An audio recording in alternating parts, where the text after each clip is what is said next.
지구 2인자 기생충의 독특한 생존기 서민의 기생충 콘서트 서민지음. 예, 서울대 의과대학 본과 4학년 때 선택 과목으로 기생충을 선택했다가 남은 생을 기생충과 함께하기로 마음먹었다. 이렇게 해서 책을 많이 쓰셨네요.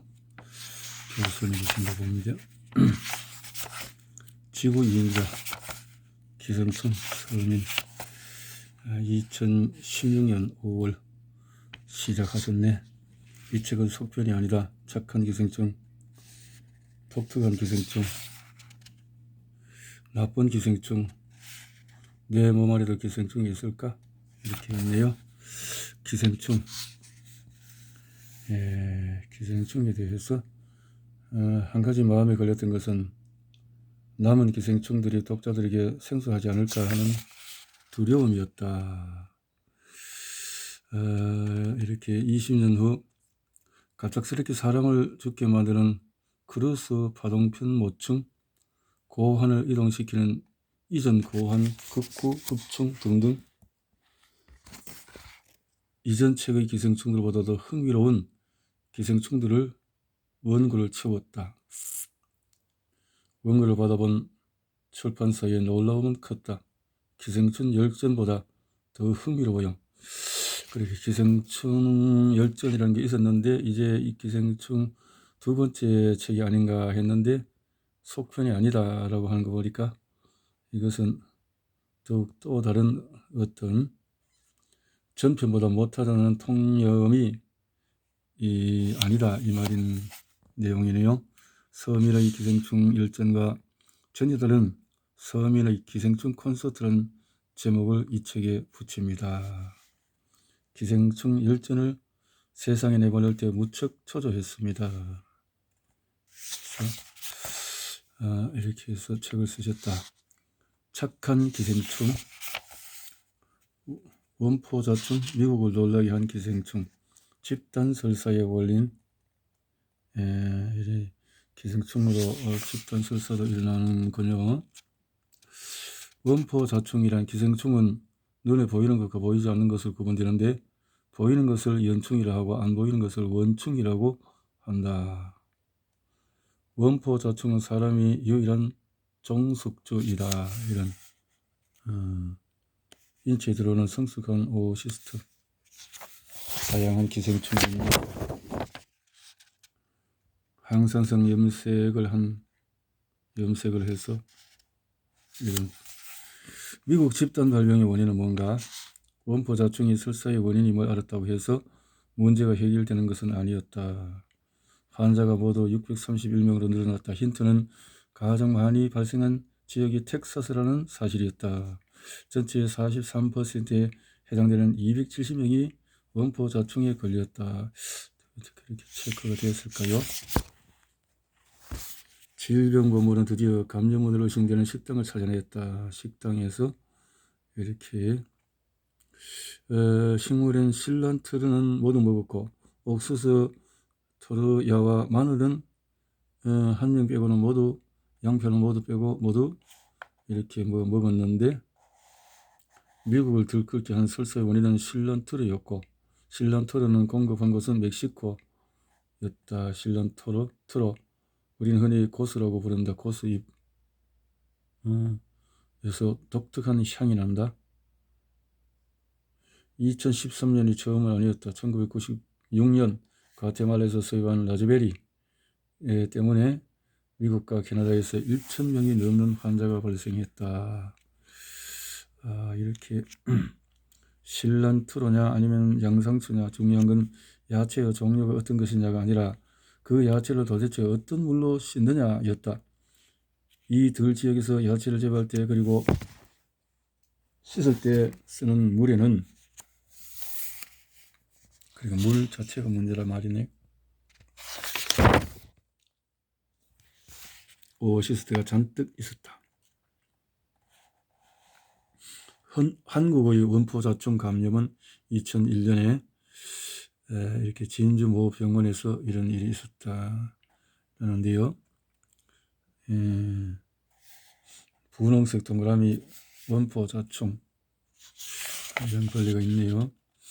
이런 것이 어떻게 들어오냐, 배변을 통해서. 그래서 오오시스트가 외계로 나가서 그래도 다시 이런 라즈베리, 바질 등등 이런 것을 통해서 음식으로 우리 들어온다 이 말인데요. 아마도 소년은 인도네시아에서 물이나 야채를 잘못 먹어서 감염됐을 것이다. 물이나. 그래서 2주 이내에 설사가 여전히 진단이 제때됐더라도 특별히 해줄 것은 없었다. 한국의 원포자충은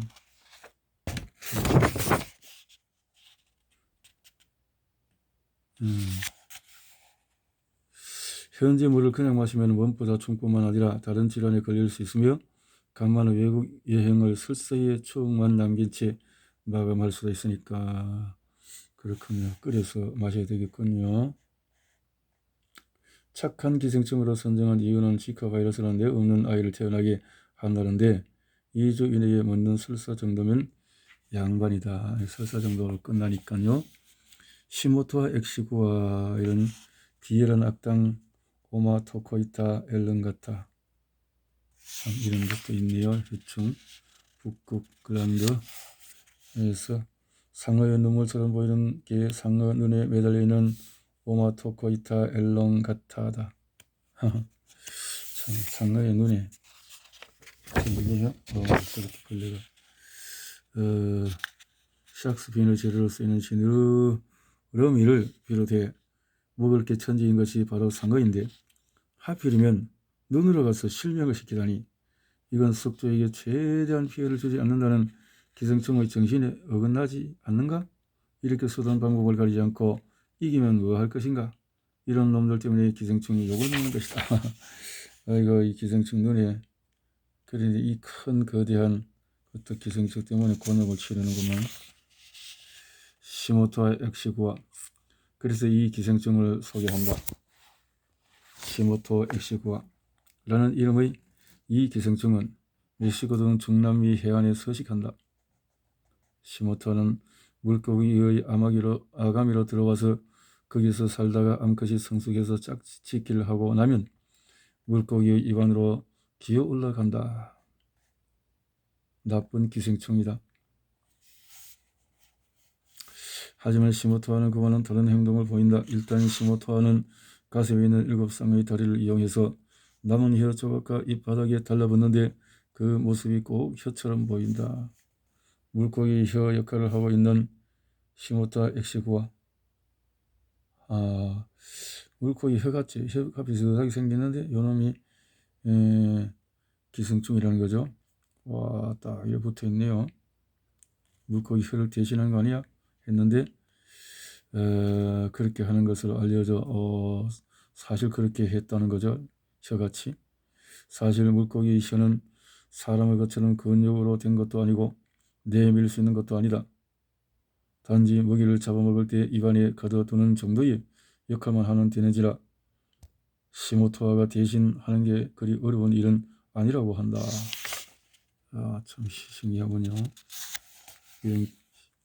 이런 기생충이 있네요. 시모토아가. 그래서 숙주의 한 기관을 대신해주는 몸바치는 기생충은 시모토아가 유일하다. 하지만 여기에는 논란이 있다. 논란이 해봤자 파크와 부스라는 2명의 학자가 기존 이론에 반기를 든 것에 불과하지만은 그런 계속 책임감의 상징이라고 여겨도 될 것 같다.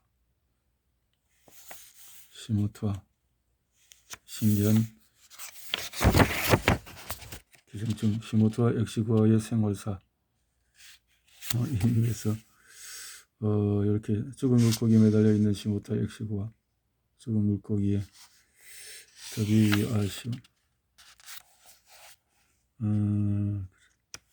위험도는 시모토아 엑시구아는 위험도는 착한 기생충으로 선택한 이유는 혀를 없앤 건 분명 잘못한 것이지만 그 뒤에 행동이 개체에 기감이 된다고. 요코가와 흡충이라는 게 있네요. 이게 뭐지? 1911년 대만에서 잡은 은어의 아가미를 현미경으로 관찰하던 요코가와 선생은 처음 보는 유충이 흥분한다. 민물고기는 여러 종류의 디스토마 유충이 있는데 이 계통에서 산전수전 다 겪은 요코가와 선생 한 번도 못 본 거라면 신종일 가능성이 있다. 새로운 신종일까? 폐 디스토마는 감염된 뒤 2, 3개월이 지나야 어른이 되고 간 디스토마는 한 달 정도가 지나야 하는데 이건 요충이 폐나 간까지 찾아가는데 시간이 많이 걸리는 탓이다. 생각해보라. 어린 요충이 그 깜깜한 곳에서 내비게이션도 없이 원하는 장소를 찾아가는 것이 어디 쉽겠는가? 반면에 장에 사는 디스토마는 이런 점에서 굉장히 유리하다. 요충은 주머니를 쓴 채 사람 입으로 들어가고 위산이 나오는 위를 지나자마자 주머니를 벗는다. 그 탄력으로 계속 내려가다 보면은 영양분이 풍부한 창자에 도달한다. 우리 장은 영양분을 흡수하기 위해서 표면적을 최대한 넓히는데 그러기 위해서 수많은 육모가 분포했다. 장 디스토마는 그 육모들 사이에 들어가서 영양분을 쪽쪽 빨아먹으며 어른으로 자란다. 물론 장 디스토마도 너름의 고충이야 있겠지만 다른 기생충들에 비하면 아무것도 아니다. 그러다 보니 장 디스토마는 일체 감염 후 열흘 정도면 어른이 되고 알을 낳는다. 그런 게 있다라는 거죠. 디스토마, 기생충, 신기하네요. 요코가와 흡충 이런 것들이 있다라는 거죠. 요코가와 흡충에 대한 면역, 장 디스토마, 요코가와 흡충의 알, 심한 복통, 요코가와 흡충의 감염원 중의 하나인 은어. 은어회를 먹으면 하루의 피로를 푸는 그들에게는 은어회가 가져다주는 기쁨이 요코가와 흡충으로 인해 몸이 아픈 것보다 훨씬 더 큰 것 같다. 잘못하면 그렇다. 은어 이야기. 은어에는 얼마나 많은 유충이 있을까? 지금은 크게 줄었지만은 과거에는 물고기를 잡아서 기생충이 얼마나 있는지 조사하는 연구가 꽤 많이 이루어졌다. 은어도 당연히 그 대상이었는데 몇 가지만 소개한다. 감염. 아직도 감염량이 많긴 하지만 연도치일로 보면은 해마다 여름이면 은어가 선진강으로 거슬러 올라오는데 마을 근처에 사내들은 이틀 기다려서 그물을 들고 강으로 간다. 지금은 은어의 수가 많이 줄어서 게임 낚시로 겨우 한 마리씩 잡지만은 섬진강이 온통 은폐지로 물들 만큼 은어가 많고 옛날에는 그물로 뜨거나 대나무 짝대기로 그냥 때려서 잡았다고 한다. 많았다는 거죠. 요코가와 흡충의 생활사는 개나 고양이나 이렇게 해서 전염이 되는군요. 요코가와 흡충의 분리. 이렇게. 흡충, 요코가와 흡충 이런 게 있군요. 구충, 기계충기의 드라큘라, 기생충과 빈혈. 1880년 이탈리아에서 15km 달하는 긴 터널을 뚫는 공사. 첫 환자가 나온 것은 그해 2월. 쓰러졌는데 빈혈이 심해서 대충 헤아려도 1,500마리 넘었다. 인부의 기생충이 막 장에서 이렇게 많이 나왔다는 거죠. 떼거리로 나왔다. 터널 공사를 하는 인부들 중에서 저와 비슷한 증상을 가진 사람이 한둘이 아니에요. 의사들은 의심을 시작했다. 일체는 지나기도 한 저 기생충이 빈혈의 원인일지 모르겠다고. 기생충계의 드라큘라라. 끝이 구부러진 구충. 당시 의사들은 추측대로 터널 인부들을 강타한 빈혈의 원인은 구충이란 이름을 가진 기생충이었고 구충이라고 하면 좀 생소할 수 있을 테니 과거에 유행했던 약품 광고의 홍보 문구를 떠올려보자. 해충, 편충, 요충, 십이장충, 광범위 구충기. 여기서 말하는 십이장충이 바로 구충으로, 구충은 기생충이 몸을 앞쪽으로 구부리고 있어서 전체적인 모양이 갈고리처럼 보인다는 것이 착안한 이름이다. 이렇게 해서 구충을 십이장충이라 한다. 구충. 입, 식도, 고환이 있고 꼬리가 있고 생식기가 있고 이렇게 거머리 같이 생겼네요. 구충, 십이지장충.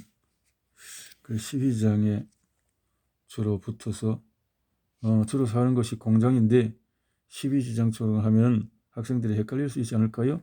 그건 그렇지만 외국에서 잘 쓰는 이름을 아예 외면할 수는 없죠. 공장에서 구충의 유충, 구충의 이빨, 또 이빨, 구충 수컷의 끝부분, 착한 기생충. 구충이 빈혈을 일으키는 이유는 뭘까? 두빈이 구충은 유럽과 살고 있는데 아메리카 등등등 구충, 아메리카 구충은 이빨이 없다. 이빨이 없는데 치와 절단판, 다른 기생충이란 드문 이 두 가지 도구를 이용해서 구충은 숙주장에 매달려 피를 빨아먹는다. 그 거머리같이 그런 것이 있군요. 구충의 감염 경로는 회충과 편충은 사람의 변을 비료로 쓰는 문화로 인해 확산된다. 변을 통해서. 구충. 1904년 독일의 기생충 학자 아서 루스는 구충을 실험실에서 배양하는 일을 하고 있었는데 구충의 유충이 들어있는 용액을 실험용 기니피그에게 먹으려다 그만 자신의 팔에 쏟고 만다. 팔이 좀 가렵네. 구충이 알. 구충. 사람의 변을 볼 때 충란이 나온다. 그렇군요. 구충으로서 나온다. 구충과 제3세계. 구충은 아직도 전 세계적으로 5억에서 7억의 감염자를 거느린 중요한 기생충이며 특히 못 사는 사람들이 많은 아프리카나 일부 아시아 국가들이 구충으로 인해서 적잖은 고통을 겪고 있다. 피를 빠는 기생충. 그렇군요. 구충은 과거 우리나라에도 유행했다.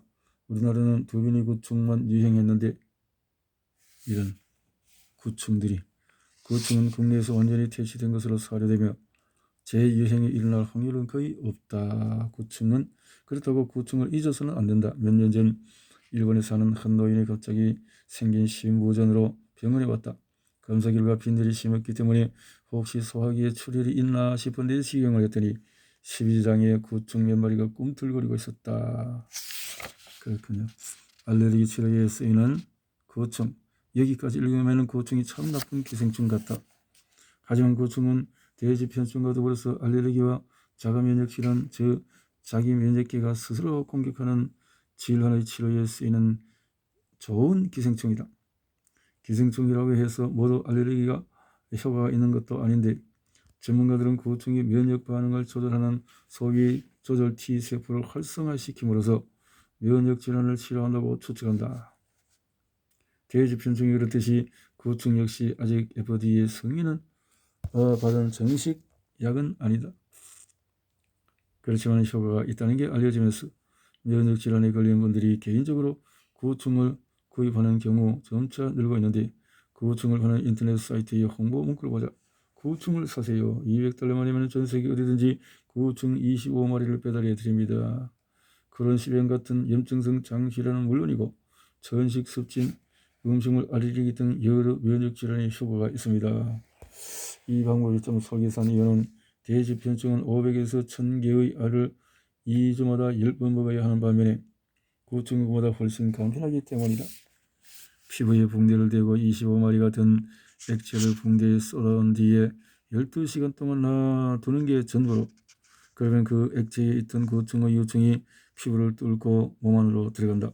피부를 뚫을 때 가려울 수도 있으며 장에 안착하기 전에 폐에 들려는 고약한 습성 때문에 알레르기 증상이 도질 수도 있지만 2주가 지나면서 점차 효과가 나타난단다.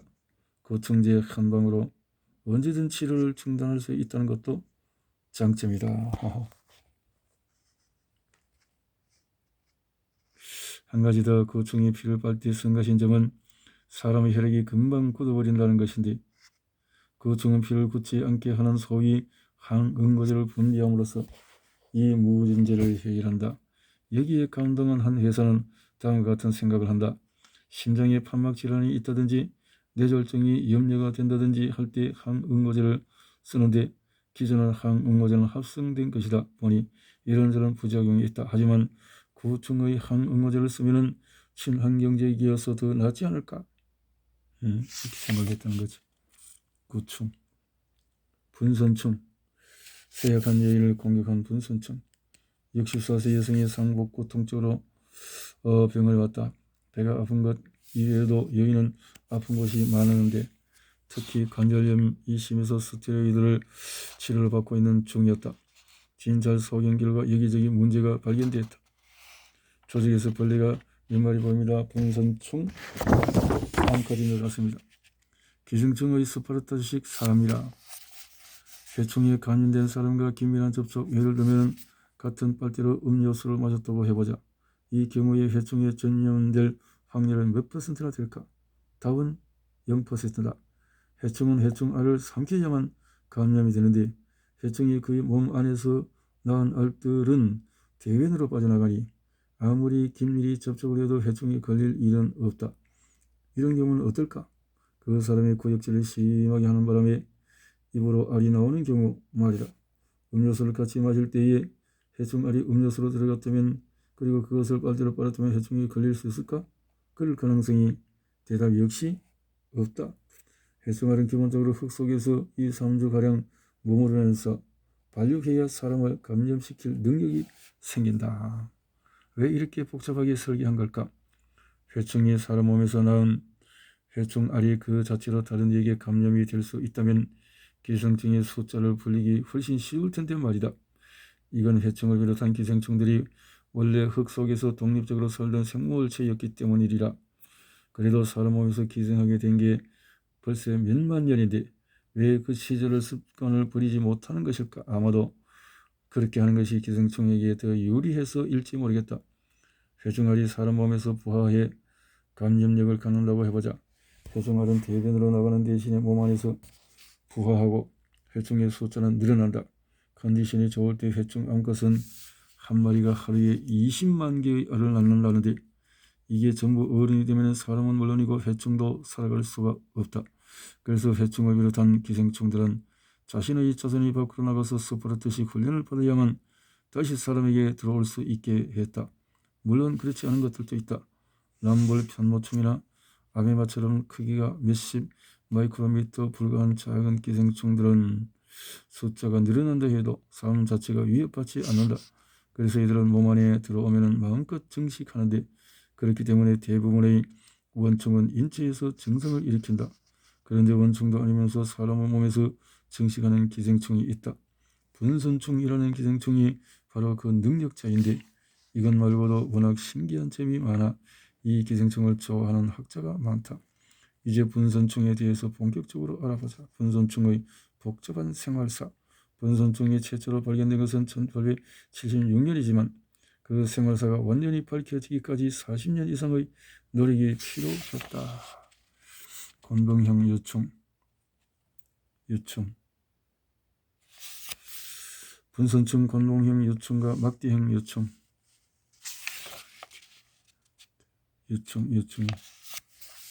인체 내에서 물이나 흙 속에서 자유생활하고 기온이 낮은 곳에서 자유생활을 거치지 않고 바로 막대형 요충으로 발육해 사람에게 감염된다. 분선충은 흙 속에서 자유생활을 하는데 암수의 짝지기를 통해서 만들어진 곤봉형 요충은 막대형 요충으로 발육해 사람 피부를 뚫고 들어간다. 그래서 건질건질하게 피를 뚫고 참 신기하네요. 기생충, 분선충, 다양한 도대체 어디서 이 기생충이 걸린 거지? 그때는 맨발로 걷기가 유행하지 않을 때라 영국에서는 분선충에 감염되었을 리는 없었다.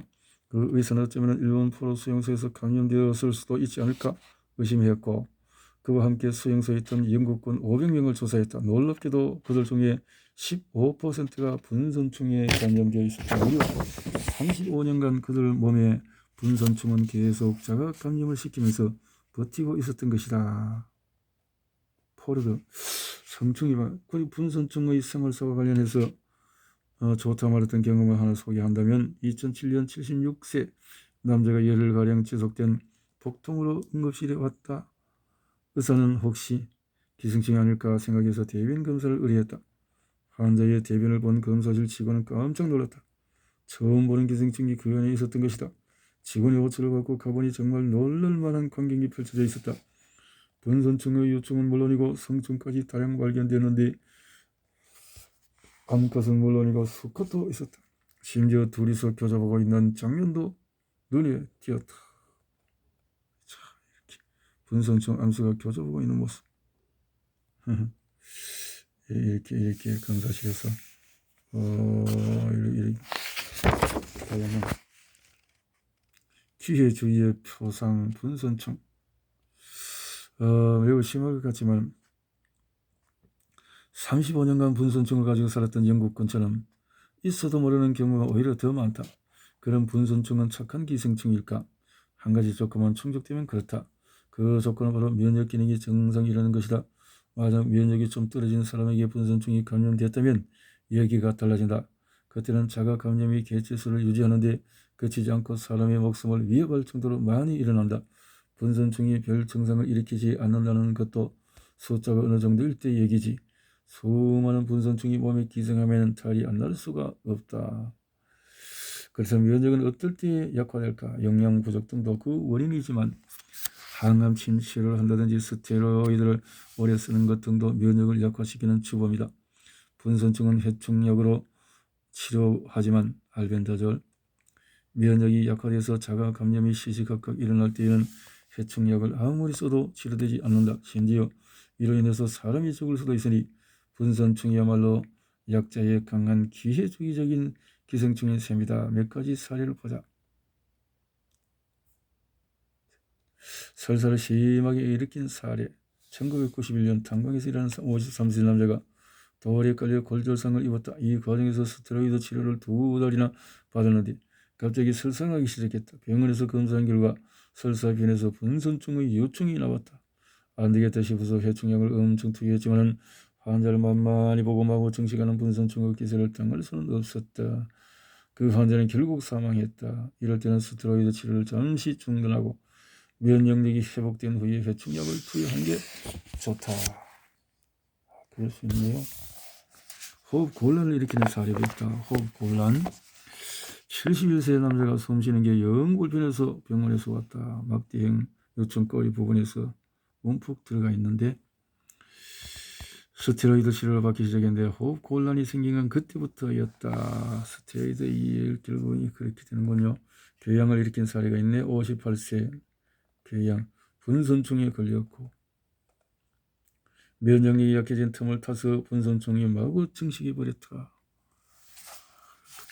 이제 맨 처음에 언급한 64세 환자의 뒷이야기를 할 차례인 듯하다. 그 여자분이 분선충이 심하게 걸린 건 관절염을 치료하기 위해서 스테로이드를 쓴 탓이었다. 분선충은 그녀의 장을 유린했고 요충에 의한 폐침곤까지 일어났다. 다른 방법이 없었기에 회충약을 썼지만은 안타깝게도 그녀는 숨을 거두고 말았다. 면역이 약한 이에게 분선충은 재앙일 수 있다는 건 충분히 알았으리라. 그렇다면 정상 면역인 사람은 맨발로 걸어도 될까? 꼭 그런 건 아니다. 분선충은 자 이렇게 분선충은 몸 안에서 때를 기다리니까 그 사람은 면역이 약해지는 순간 분선충의 공습은 시작이 된다. 남아프리카나 남미 사람들의 90% 이상 분선충에 걸려 있는 건 신발을 못 신어서 그렇다 쳐도 집에 신발이 몇 칸이나 있는 우리나라 사람들이 도대체 왜 맨발로 걷는단 말인가? 신발을 신자 분선충으로부터 우리를 보호하기 위해서. 분선충 그렇군요. 신발을 안 신고 다니면 땅에서 그렇군요. 분선충 람불편모충 밉지만 미워할 수 없는 지알디아. 지알디아의 발견. 아주 작은 동물이야. 핏방울보다도 작거나 큰데 엄청 빨리 움직여. 1681년 그가 급성설사에 시달렸을 때도 마찬가지였다. 설사 변을 혁명에 올려놓고 관찰했는데 놀랍게도 조그만 기생충이 빠른 속도로 움직이는 게 보였다. 하지만 레벤호크는 그것이 자신을 하여금 설사하게 만든 원인이라는 것을 알지 못했다. 그런 나쁜 일을 하기에는 그 기생충이 너무 귀엽게 생겨서. 람불편모충 이 벌레가 다시 지구인의 눈에 띄기까지는 거의 200년 가까이 기다려야 했다. 체코스였던 럼블은 1859년 위장염을 앓던 5살짜리 여자아이의 변에서 이 기생충을 발견하고 이게 그 아이의 증상을 일으켰다고 생각한다. 그는 이 기생충에게 나름 합리적인 이름을 붙여줬지만 후세 학자들은 이 기생충 연구에 공이 많았던 람블과 제아들을 기리는 뜻에서 람블 편모충이라고 이름을 붙였다. 람블 편모충의 외모와 삶은 이렇게 생겼네요. 이 표모를 이용해 설사 변 속을 누비고 다니는 모습은 넋을 잃게 만든다. 이 책을 읽는 독자 여러분도 유튜브에서 람블 편모충을 검색해 보기를 권한다. 이 한 동영상에서 falling leaf, 즉 낙엽이 떨어지는 것과 같다는 제목이 붙어 있는데 정말 비슷하다. 낙엽이 떨어지는 것 같다고. 내부 모습이 더 멋지다. 몸 앞부분에는 커다란 둥근 판이 위치하는데 하늘을 나는 연 같은 느낌을 주는 람블 편모충. 사람의 얼굴 같은 모습. 람블 편모충 인형. 편모충. 아주 참 예쁘게 생겼다 이 말이에요. 몸속에 이런 것들이 기생충들이 있군요. 편모충이 변을 통해서 이런 과일 대변으로 영양이 나오기도 하지만은 대부분 오래 살지 못하고 죽고 이렇게 해서 포랑 이렇게 돼서 과일을 통해서 또 섭취를 통해서 이렇게 들어온다. 들어서 이렇게 람블 편모충. 람블 편모충의 병변은 하지만 미모에 감탄할 수는 없다. 람블 편모충은 엄연히 사람에게 병을 일으키는 기생충이란 말이다. 인체 감염 시에 경미한 설사나 식욕 부진, 복통 등의 증상을 일으키는 것으로 알려져 있으며 지방이 흡수되지 못한 채 변으로 나오는 소위 지방변을 일으킨다는 게 보고되고 있다. 람블 편모충은 심성이 착해서 장벽을 뚫고 아래로 내려간다든지 하는 일은 없지만은 어찌되었건 이물질이다 보니 어느 정도의 염증은 유발하기 마련이고 그러다 보면은 상피세포의 투하성이 증가된다든지 장성기세포가 떼죽음을 당한다든지 하는 일이 생기고 그 결과 설사와 복통이 일어난다. 그런데 지방변은 왜 생기나? 비결은 람블 편모충의 인해 전설에 있다. 인해 전설. 이렇게 막 꽉 차 있다. 꼭 마치 뭐가 있을까? 꼭 진드기 같아. 이들은 엄청난 숫자로 증식해서 정말 몇 겹으로 덮어버린다. 이들의 기생 부위는 바로 12지장으로 쓸개에서 만들어진 쓸개즙이 분비되는 것이다. 쓸개즙의 역할은 지방 흡수인데 람블 편모충이 단체로 몰려서 쓸개즙 분비를 방해하니 지방 흡수에 장애가 생길 수밖에 없다. 람블 편모충은 생각보다 흔한 기생충이다. 전 세계적으로 성인의 2%, 어린이의 6에서 8%가 람블 편모충에 감염되어 있으며 못 사는 나라에서는 감염률이 33%에 달한다. 못 사는 나라의 감염률이 높은 것은 상하 수도 시설이 완비되지 않아 사람의 대변이 일상적으로 식수와 섞이기 때문이지만 잘 사는 나라라고 무작정 안심할 수는 없다. 식수에는 언제 어떤 일이 일어날지 모르는 법이니까. 러시아 상트페테르부르크 1970년 설사이 발견됐다. 그리스도 1997년 이렇게 호텔에 묵은 사람 중에서 설사를 하는 사람이 많이 나왔다. 미국 워싱턴에서도 람블 편모충은 91년에 이렇게 문제는 염소 소독을 하고 충분히 여과를 했는데도 불구하고 이런 일이 생겼다는 건데 그 중에 한 사례에서는 하천에 사는 동물 비브가 람블 편모충에 감염된 채 마음먹고 변을 맞다는 정황이 포착된 바 있고 또 다른 사례에서는 산에서 녹아내린 물에 의해 상수원이 오염돼서 람블 편모충이 유행하기도 했다. 우리나라도 1%, 40%. 수돗물로 인한 전국 전염병 발생 비율은 불편모충, 람블 편모충의 집단 발병이 아주 드문 나라. 2000년부터 2006년까지 서울 삼성병원에서 건강검진을 받은 이들을 조사한 결과 람블 편모충 양성률은 언제나 0.3% 이하였는데 그 수치는 모든 나라를 통틀어 봐도 굉장히 낮은 척에 속한다.